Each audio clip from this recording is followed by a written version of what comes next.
오늘은 하나님을 경외하는 신앙이라는 제목으로 함께 은혜를 나누고자 합니다. 경외라는 말의 사전적인 의미는 공경할 경, 두려워할 외, 그래서 공경하고 두려워하다라는 뜻입니다.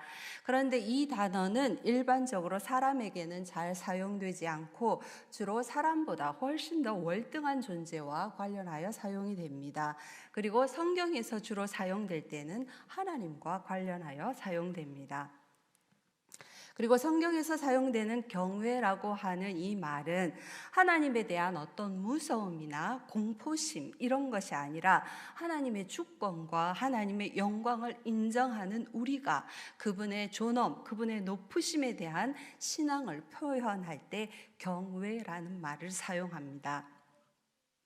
어떤 존재가 있는데 그 존재가 나와는 도저히 비교할 수 없는 크신 분일 때, 그리고 내가 그분의 손가락에 의해서 만들어졌다는 것을 알게 되었을 때, 그런데 그렇게 크신 그분이 우리에게 있어서 공포의 대상이 아니라 사랑 그 자체라는 것을 우리가 알게 되었을 때, 그리고 이 세상의 먼지와 티끌에 불과한 내가 그 크신 분의 사랑을 입었다는 것을 깨닫게 되었을 때, 그분이 바로 나를 사랑하셔서 우리를 사랑하셔서 독생자 예수 그리스도를 보내주신 하나님 아버지라는 것을 알게 되었을 때, 여러분, 우리가 어떻게 그분을 사랑하지 않을 수가 있겠습니까? 어떻게 우리가 그분을 경외하지 않을 수가 있을까요? 사랑하는 성도 여러분, 여러분은 하나님께서 이 세상의 주인이라는 것을 믿습니까? 아멘. 다시 한번 묻겠습니다. 하나님께서는 악이 조금도 없으시며 온전히 선하신 분이라는 것을 믿습니까? 아멘. 그렇다면 이 세상의 주인이시며 온전히 선하신 하나님께서 여러분의 주인 되심도 믿습니까? 그렇습니다. 이 세상이 하나님의 것이 분명하듯이 나 또한 나의 것이 아니라 하나님의 것이라는 이 점을 인정하는 그 자리에서부터 우리가 하나님을 경외하는 신앙은 시작되는 것 같습니다. 오늘 우리가 읽은 본문에 등장하는 아브라함은 하나님께로부터 하나님을 경외하는 신앙을 가진 자로 인정을 받은 사람입니다. 그는 과연 어떠한 신앙으로 살아왔을까요? 그의 삶의 흔적을 우리가 따라가 보면서 하나님을 경외하는 신앙에 대해서 한번 살펴보고자 합니다. 그는 첫 번째로 가는 곳마다 제단을 쌓았습니다.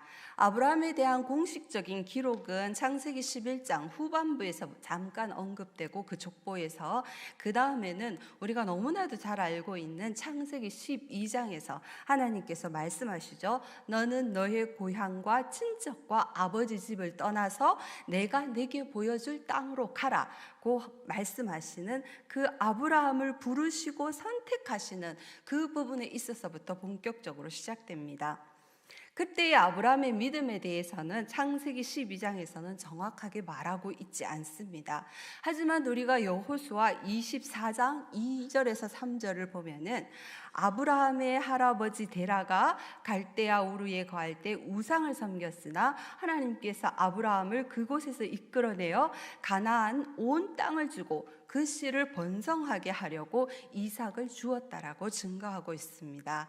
그리고 신약 히브리서 11장 8절에서 말씀하시기를 믿음으로 아브라함은 부르심을 받았을 때 순종함으로 장래의 유업을 받을 땅에 나아갈새 갈 바를 알지 못하고 나아갔으며 라고 말하고 있습니다.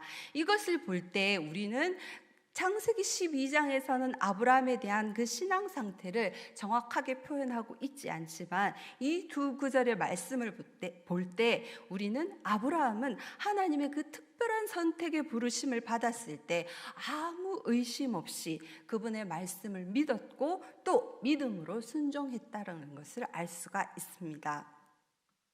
당시의 상황을 고려해 볼 때 이것은 대단한 용기와 믿음을 필요로 했던 적인 그러한 행동이었습니다.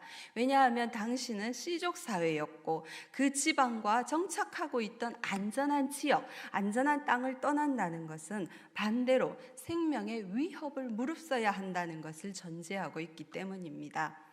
그러나 그는 하나님의 약속의 말씀을 믿고 우상을 섬기던 그 고향과 아버지 집을 떠나서 그가 알지 못하던 땅, 나아갈 바를 알지 못하던 그곳을 향해서 오직 하나님만 의지하는 믿음으로 나아갔습니다.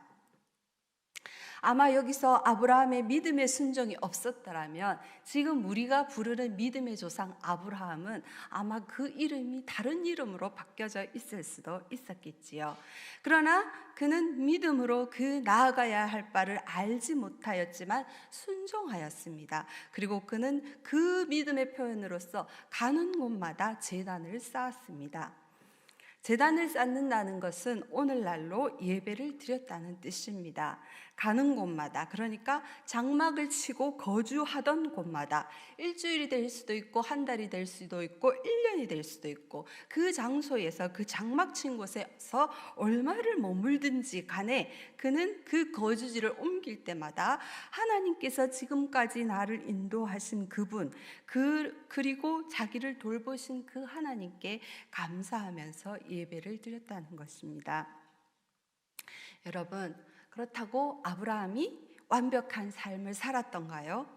우리가 성경을 보면 아니지요. 우리가 알다시피 그는 자기의 생명을 보존하기 위해서 2번이나 자기의 아내 사라를 동생이라고 속였던 사람입니다. 아마 그때마다 하나님의 간섭이 없었더라면 사라를 빼앗겼을 수도 있습니다. 만약 그렇게 되었다면 이삭은 태어나지도 못했고 하나님이 아브라함을 통해서 이루시고자 했던 약속과 계획은 성취될 수가 없었겠지요. 저의 짧은 신학적인 소견이지만 이때까지만 하더라도 아브라함의 믿음은 예배를 잘 드리는 신앙을 가지고 있었고 하나님을 믿고 인정하는 신앙을 가지고는 있었지만 어떤 어려움이 찾아왔을 때 자기의 생명을 보존하기 위해서 인간의 방법을 사용하는 그 정도의 신앙 수준을 가지고 있었던 것 같습니다. 그러나 여러분, 하나님은 그 일로 인해서 아브라함을 향하신 계획을 거두어 드리지 않았습니다. 그리고 그를 책망하지도 않았습니다. 오히려 잘못이 없는 그 애굽의 바로 왕과 아비멜렉을 책망하시고 그 집에 벌을 내리시는 모습을 보게 됩니다.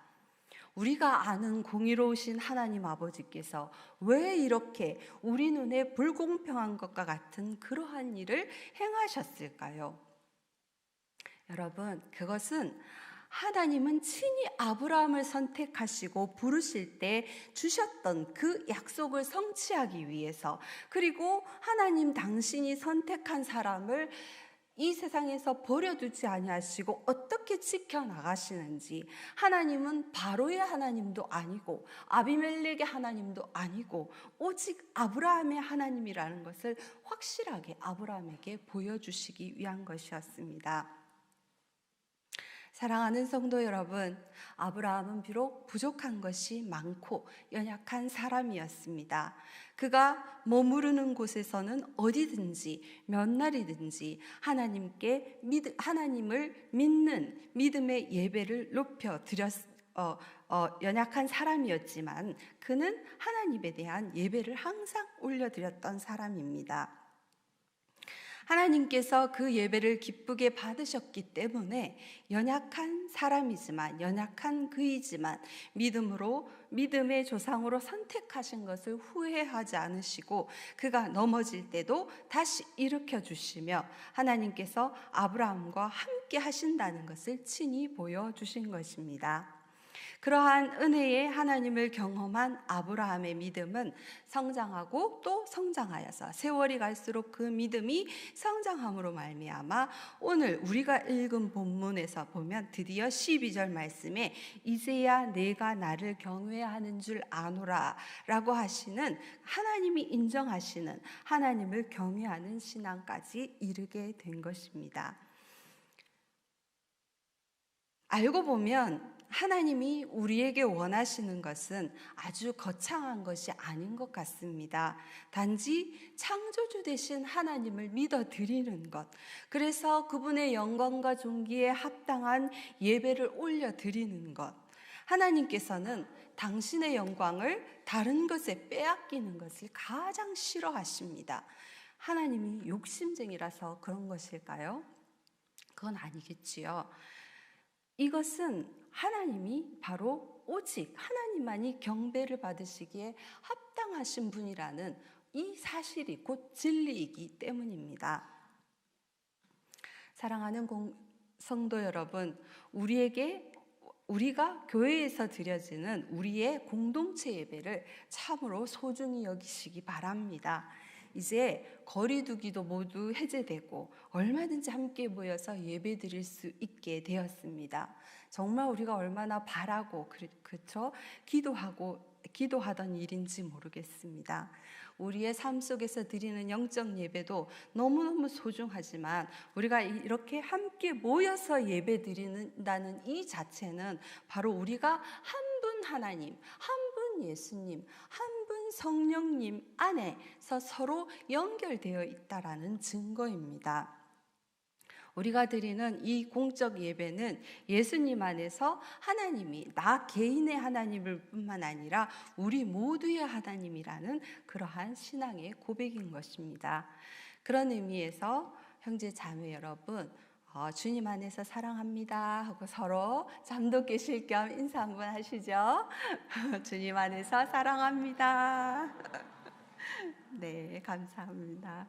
하나님께서 정말 기뻐하셨으리라 믿습니다. 예배는 우리가 하나님을 경외하는 신앙을 가지게 하는 첫걸음입니다. 그렇다면 아브라함은 또 어떠한 신앙으로 하나님을 경외하는 자리로 한 걸음 더 나아가게 되었을까요? 두 번째로 아브라함은 씨를 주시겠다고 말씀하신 하나님의 약속을 믿었습니다. 하나님은 창세기 12장에서 아브라함을 부르실 때 세 가지 약속을 합니다. 첫 번째는 큰 민족, 두 번째는 그 이름을 창대하게 해주시겠다는 것, 세 번째는 복에 대한 것입니다. 땅의 모든 민족이 아브라함으로 말미암아 복을 받을 것이라는 약속이었습니다. 아브라함은 그 말을 찰떡같이 믿고 아브라함은 본토와 친척과 아버지 집을 담대하게 떠났습니다. 하나님에 대한 신앙을 지키며 지금까지 살아왔습니다. 집을 떠날 때 그의 나이는 우리가 잘 알듯이 75세였습니다. 그러나 그의 아내 사라는 잉태할 기미조차 보이지 않았고 시간이 흘러갈수록 하나님의 약속은 아브라함에게 있어서 너무나 멀게만 느껴졌던 것 같습니다. 아무리 믿음의 조상이지만 그에게도 슬럼프가 찾아옵니다. 우리에게도 마찬가지로 슬럼프가 찾아올 때가 많이 있지 않습니까? 여러분, 오늘 예배를 드리고 오늘은 특히 부활절이라서 우리의 감격이 더 크잖아요, 사실은 다른 날보다. 그래서 더 성령 충만하고 더 은혜 받아서 온 세상 사람들을 다 사랑할 수 있을 것만 같은 그러한 마음이지만 또 밖에 나가서 어려움을 당하고 생활을 하다 보면 순식간에 무너지는 것이 바로 우리 연약한 인간의 모습입니다. 성도 여러분, 우리의 연약함을 너무나도 잘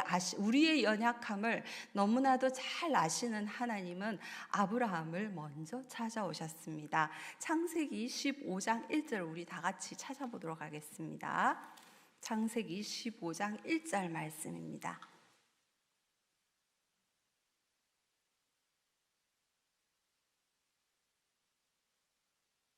함께 읽겠습니다. 이후에 여호와의 말씀이 환상 중에 아브라함에게 임하여 이르시되 아브라함아 두려워하지 말라 나는 내 방패요 너의 지극히 큰 상급이니라. 하나님께서 약간 지쳐있다면 지쳐있는 그러한 슬럼프에 빠져 있는 아브라함을 먼저 찾아오셔서 아브라함아 두려워하지 말아라. 나는 너의 방패다. 그리고 너의 지극히 큰 상급이다라고 말씀하십니다. 너의 방패라는 것은 바로 우리를 아브라함을 지켜주는 보호자라는 뜻이겠지요. 그리고 지극히 큰 상급. 상급은 여기에서 히브리어로 보상이라는 뜻입니다. 이 말씀은 아브라함에 빠져있던 슬럼프에 빠져있던 아브라함을 일으키기에 충분했습니다.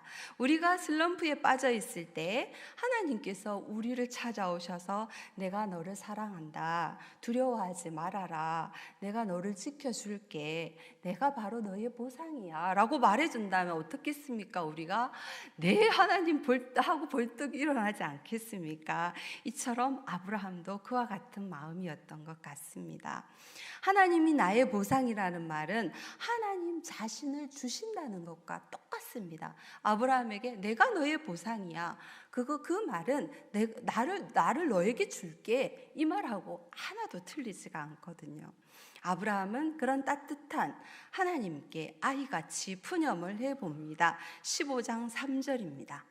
함께 읽겠습니다. 아브라함이 또 이르되 주께서 내게 씨를 주지 아니하셨으니 내 집에서 길린 자가 내 상속자가 될 것이니이다. 네, 씨를 주시지 아니하니 이 아브라함의 말을 제 식으로 한번 번역해 보겠습니다. 하나님 저한테 분명히 아들 주신다고 했잖아요. 큰 민족 만들어 주신다면서요. 그런데 왜 아직까지도 아들을 주시지 않습니까? 라는 것이죠. 제가 이러다가 기다리다가 지쳐서 죽겠어요. 땡벌 이렇게. 그때 하나님께서 또 대답해 주십니다. 우리 4절 5절을 같이 읽겠습니다. 여호와의 말씀이 그에게 임하여 이르시되 그 사람이 내 상속자가 아니라 내 몸에서 날짜가 내 상속자가 되리라 하시고 그를 이끌고 밖으로 나가 이르시되 하늘을 우러러 무뼈를 셀 수 있나 보라.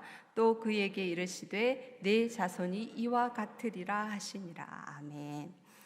아브라함은 하나님의 약속의 말씀을 듣고 지친 다리를 다시 일으켜 세우고 하나님의 말씀을 믿고 믿었습니다. 그래서 6절 말씀을 보면은 제가 읽어드리겠습니다.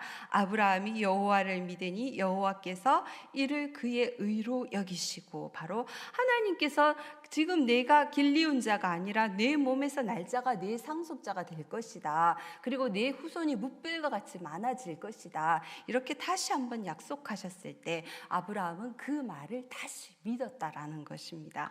그 말씀을 믿었을 때 하나님께서 바로 이 믿음을 의로 보셨다고 말씀하십니다.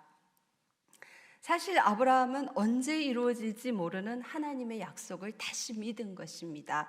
이 믿음을 하나님께서는 의로 여기셨고, 하나님을 공경하고 하나님을 경외하는 신앙의 첫걸음이 어쩌면 아브라함의 예배에 있었다면, 이제 그분의 말씀을 온전히 믿으면서 아브라함은 또 그 믿음이 한 단계 성장하는 모습을 보게 됩니다. 아브라함은 앞으로도 많은 날들을 기다려야 했습니다. 우리가 성경을 읽다가 보면. 그리고 또 조급한 나머지 인간적인 방법을 또 사용하게 되기도 하지요. 하지만 지금 이 순간 창세기 15장 6절에서만큼은 하나님께서 아브라함이 하나님의 말씀을 믿으니 그 믿음을 의로 여기셨다고 하나님께서 인정해 주셨습니다. 사랑하는 성도 여러분, 여러분도 하나님께 기도하면서 약속받은 것들이 있을지도 모르겠습니다. 그런데 그 약속이 언제 이루어질지 너무나 까마득하지는 않으신지 모르겠습니다. 누구나 저 같은 경우는, 저도 많은 사람들이 예수님을 믿을 때는 정말 뜨겁게 믿음을 시작하지 않습니까? 저 또한 다르지가 않았습니다. 저도 제법 뜨겁게 예수님을 믿었습니다. 그래서 본격적으로 교회를 출석한, 제 옛날 얘기 빼고요. 본격적으로 출석한 지 6개월도 안 돼서 제가 우리 교회에서 성가대도 하고 교사도 하고, 그러니까 세례도 안 받았는데 우리 그때 교회 사이즈는 제 생각에 한 200명 정도 되었던 것 같습니다. 그러니까 예배 잘 나오니까 어르신들이 교사도 해라, 뭐 성가대도 해라, 뭣도 해라 이렇게 하는 거예요. 뭣도 모르고 그냥 시키면 그냥 했습니다. 열심히 하고 또 11조도 하라니까 또 하고, 제 생각에 나름 철이 없어서 지금 생각하면 그냥 시키는 대로 그냥 막 다 했던 것 같습니다. 그때 제 믿음도 참 순수했다고 저도 생각합니다. 그래서 그때 저의 기도 제목 중에 1번은 가족의 구원이었습니다. 저는 주 예수를 믿으라 그리하면 너와 네 집이 구원을 얻으리라고 했던 사도행전 16장 31절의 말씀을 정말 굳게 믿었습니다. 그래서 기도할 때마다 눈물로 간절히 기도를 드렸습니다. 그러나 1년, 2년, 3년, 4년, 5년, 6년이 흘러도 아무 기미가 보이지 않았습니다. 그래서 저는 이런 생각이 들었습니다. 아무리 기도해도 안 되는 것도 있는가 보다. 그리고 거의 포기하다시피 하고, 그렇다고 그 기도를 그만둘 수는 없잖아요. 그래서 그때부터는 옛날에는 억지로라도 저의 간절함을 보이기 위해서 눈물을 만들어서 거의 막 기도하다시피 좀 하기도 했거든요. 네, 그런 눈물은 이제 억지로 안 나는 눈물을 하지 않고 그저 하나님의 긍휼에 의지해서 가족의 구원을 위해서 기도를 드렸습니다. 하지만 별로 희망이 보이진 않았습니다. 왜냐하면 그냥 반응을 보면 알잖아요. 이렇게 가족의 반응을. 저는 예수님을 정식으로 영접한 지는 옛날에 그 이상한 데 갔던 거 말고요. 그 영접한 지 약 33년 지금 현재로서 지나고 있습니다. 제 친정 어머님은 약 15년 전에 교회에 나가기 시작했습니다. 저하고 남동생하고 부산과 창원에서 열심히 주일마다 몇 번을 찾아가서 교회를 모시고 가서 예배를 드릴 수 있도록 해서 그때부터 하여튼 잘 그렇게 드리고 있고, 큰오빠 가정도 예수님을 잘 믿고 있고, 남동생, 우리가 3남 2년대 남동생도 잘 믿고 있습니다. 그런데 둘째 오빠와 제 여동생은 아직까지 온전히 돌아오지 못했습니다. 그럼에도 불구하고 저에게 소망을 주시는 것은 그 집에 딸들이 하나씩 있거든. 한 명씩밖에 없는데 그 아이들이 예수님을 너무너무 잘 믿는다라는 것입니다. 그래서 소망이 이제 보이기 시작했습니다. 그래서 이제 시간 문제라고 생각합니다.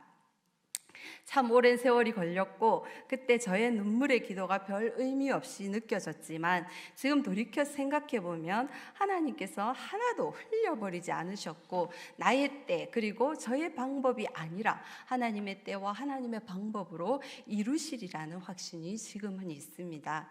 2년 전부터는 믿지 않는 두 가정까지 동의를 해서 아버지와 할머니가 이제 영접하고 소천하셨거든요. 그래서 그 동의하에 함께 추도 예배를 드리고 있습니다. 자기들이 교회는 안 가지만 추도 예배는 같이 합니다.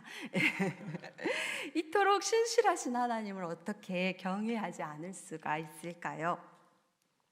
사랑하는 성도 여러분, 하나님의 약속의 말씀을 굳게 믿으십시오. 그러면 하나님께서 그 믿음을 의로 여기시고 하나님의 때에 하나님의 약속을 반드시 이루어 주실 것입니다. 우리가 그렇게 살아 역사하시는 하나님을 점점 더 경험해 가면서 그분을 경외하는 그러한 신앙으로 한 걸음 더 앞으로 나아가기를 소원합니다. 세 번째로, 아브라함은 그의 아들, 그의 사랑하는 독자 이삭을 아끼지 않고 하나님께 드렸습니다.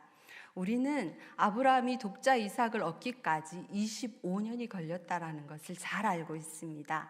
그는 그 기간 동안 사실 참지 못하고 인간의 방법을 사용했지요. 그래서 사라의 여종 하갈을 취해서 그를 통해서 이스마엘을 낳았습니다. 이렇게 해서라도 아들을 하나님이 약속은 했으니까, 그죠? 아브라함의 아들인 거는 맞잖아요. 그래서 이러한 방법도 썼습니다. 그럼에도 불구하고 하나님은 그러한 아브라함을 탓하지 않으시고 인내하셨습니다. 이스마엘을 낳은 후 무려 13년이란 세월이 흐른 후에 하나님은 침묵을 깨시고 다시 아브라함에게 찾아오십니다. 얼마나 은혜롭고 신실하신 하나님인지 모르겠습니다. 우리 창세기 17장 1절 말씀을 같이 찾아서 읽도록 하겠습니다. 시작. 아브라함이 99세 때에 여호와께서 아브라함에게 나타나서 그에게 이르시되 나는 전능한 하나님이라 너는 내 앞에서 행하여 완전하라. 아멘. 그 윗절에 보면 16장 16절에 보면 하갈이 아브라함에게 이스마엘을 낳은 때에 아브라함의 나이가 86세. 그래서 99세 되면 약 13년 후. 예, 요 16장 16절에서 17장 1절이 우리가 볼 때는 한 줄도 안 되지만 하나님 입장에서 볼 때는 13년이 지난 겁니다. 아브라함에게 있어서도 13년이 지난 것이고, 그 아브라함 입장에서 얼마나 참 좀 답답했겠습니까? 하나님과 교제하던 사람이 그 교제가 온전하지 못할 때 오는 갈급함은 우리가 너무나 다 잘 알고 있는 것처럼 말입니다. 이렇게 아브라함은 조급함에 의해서 아브라함의 이렇게 조급하게 된 것은 그들이 나이가 들어서 늙어가고 있다는 것도 한몫을 했을 것입니다. 아브라함도 늙었고 창세기 18장 11절에 보면 사라의 경수도 끊어졌다고 했습니다. 그러나 하나님은 사람의 생각과 달랐습니다. 사람으로서는 할 수 없는 그때에 하나님은 바로 그 일을 행하십니다. 하나님께서 아까 말씀하시기를 나는 전능한 하나님이라 너는 내 앞에서 행하여 완전하라. 다시 말하면 내가 이제 너한테 자식을 줄 거고 이제 시작할 거니까 너는 이제 나의 말을 준행하면서 온전히 살아라는 그런 뜻이겠지요. 하나님 입장에서는 이제 스탠바이가 다 끝났다라는 그러한 신호입니다. 드디어 하나님은 창세기 17장에서 새롭게 할례의 언약을 맺으시면서 17장 7절에서는 아브라함 너와 네 후손의 하나님이 되리라고 이제 선언을 하심으로써 하나님과 아브라함과 8번이 뒤로 갔습니다. 그 후손과의 관계에 확실하게 도장을 찍었습니다. 드디어 아브라함은 100세에 아들 이삭을 얻게 됩니다. 그 기쁨이 얼마나 컸을까요? 사실 저는 생기지도 않은 손주들을 봐줄 생각을 하면 벌써부터 사실 저는 기분이 좋거든요. 우리 애들을 제가 키울 때는 절대 봐주지 않으리라. 진짜 그 마음을 굳게 가지고 있었거든요. 그런데 나이가 점점 들면서 우리 아이들이 아기를 낳는다면 제가 봐주고 싶어요. 이렇게 그것만 생각해도 기쁜데 아브라함은 오죽이나 기뻤겠습니까? 아브라함이 아들 이삭을 낳기까지 무려 25년이나 기다려야 했습니다. 씨를 주시겠다고 했던 하나님의 약속을 믿었기 때문에 인간의 방법으로라도 그것을 이루어 보려고 했던 아브라함이 드디어 전능하신 하나님의 약속으로 이제 그 약속에 의해서 아들 이삭이 태어나게 되었습니다. 이 시기에 아브라함은 이삭을 얻은 것뿐만이 아니라 그가 거하고 있던 가나안 지역에서도 이미 이제 유지로 인정을 받고 아주 안정된 평안한 상태에서 살고 있었습니다. 이제 더 이상 바랄 것이 없는 그러한 상태였죠. 아브라함 입장에서는 하나님의 평강이 이런 것이 아니겠는가 하고 생각했을지도 모르겠습니다. 그러던 어느 날 갑자기 하나님께서는 그의 사랑하는 독자 아들 이삭을 바치라고 명령하십니다. 여러분, 우리는 그의 반응에 주목해야 합니다. 그는 이러한 하나님의 명령에 아무런 원망도 그리고 아무런 불평도 하지 않습니다. 오직 그대로 순종합니다. 창세기 15장에서 왜 씨를 주시지 않냐고 푸념하던 모습도 전혀 없고 이스마엘 때처럼 인간의 방법으로 무언가를 해보려고 하는 시도도 아브라함은 사용하지 않습니다. 그는 그저 하나님의 말씀을 따라 시키신 대로 명령을 따라 묵묵히 3일 길을 갑니다. 그때 아브라함의 마음속에는 어떤 생각이 들었을까요? 우리는 아무도 사실은 그의 생각을 알 수가 없습니다. 다만 신약 히브리서 11장 17절에서 19절에서 말씀하시기를 아브라함은 시험을 받을 때에 믿음으로 이삭을 드렸으니 그는 약속을 받은 자로 돼 그 외아들을 드렸느니라. 그에게 이미 말씀하시기를 내 자손이라 칭할 자는 이삭으로 말미암음이라 하였으니 그가 하나님이 능히 이삭을 죽은 자 가운데서 다시 살리실 줄로 생각한지라. 그러니까 아브라함의 그때의 믿음의 상태는 하나님이 능히 이삭을 죽은 자 가운데서 다시 살리실 줄로 생각했다고 히브리서 기자는 증언하고 있습니다. 히브리서 말씀에 의하면 그때 아브라함의 마음은 믿음으로 가득 차 있습니다. 우리 같으면 전혀 조금 그렇게 어려웠을 것 같지만 이때의 아브라함은 믿음으로 가득 차 있었습니다. 하나님께서 이삭을 통해서 큰 민족을 이루시겠다는 약속을 그는 믿었고, 그래서 하나님께 이삭을 드려도 하나님께서 그를 다시 살려주실 줄로 믿었다는 것입니다. 조금 황당한 믿음이지 않습니까? 어떻게 죽은 사람을 다시 살려줄 거라고 그렇게 믿었는지, 참 죽은 자 가운데서 다시 살리실 줄로 아브라함은 믿었다고 그렇게 표현합니다. 엄청나게 성숙한 아브라함의 믿음을 우리는 여기에서 발견하게 됩니다. 무엇이 그를 이런 믿음의 사람으로 만들었을까요?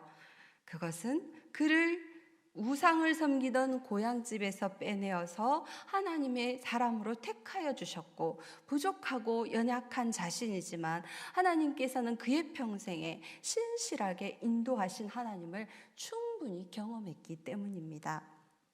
그는 가는 곳마다 예배를 통해서 살아계신 하나님을 항상 높여드렸습니다. 그리고 그는 언제 이루어질지 알 수 없는 씨를 주시겠다고 했던 그 약속의 말씀을 믿었습니다. 그리고 그는 이제 드디어 죽은 자도 다시 살리실 전능하신 하나님을 믿음으로써 사랑하는 독자 이삭을 아끼지 않고 드릴 수 있는 단계까지 나아갔던 것입니다. 사랑하는 성도 여러분, 우리 모두가 하나님의 말씀에 준행합시다. 우리는 믿음의 신앙의 연조가 깊어질수록 아브라함과 같이 성장해 가야만 합니다. 우리의 예배는 어제보다 오늘이, 지난주보다 오늘이 더욱더 뜨거워져야만 합니다. 더욱더 감격스러워야 하고 더욱더 그 예배가 나에게 있어서 살아있어야만 하는 것입니다. 그리고 우리는 하나님의 약속의 말씀을 따라 인내의 삶을 살아야 합니다. 그리고 우리는 하나님의 말씀에 준행하여서 나의 가장 귀한 것이라도 아끼지 않고 드릴 수 있는 그러한 믿음의 자리까지, 아브라함이 이삭을 드릴 수 있었던 그러한 믿음의 자리까지 나아갈 수 있어야겠습니다. 그렇게 할 때 아버지께서 말씀하시기를 이제야 내가 나를 경외하는 줄 알겠노라 라고 우리를 인정해 주실 것입니다. 이 말씀을 듣는 것보다 우리에게 더 깊은 그러한 일이 또 있을까요? 그리고 이렇게 말씀하시는 그 하나님은 또 얼마나 더 기쁘시겠습니까? 우리 모두 이렇게 하나님께서 내가 이제야 나를 경외하는 줄 알겠노라라는 그러한 인정을 받는 그러한 모든 성도들이 되시기를 축복합니다.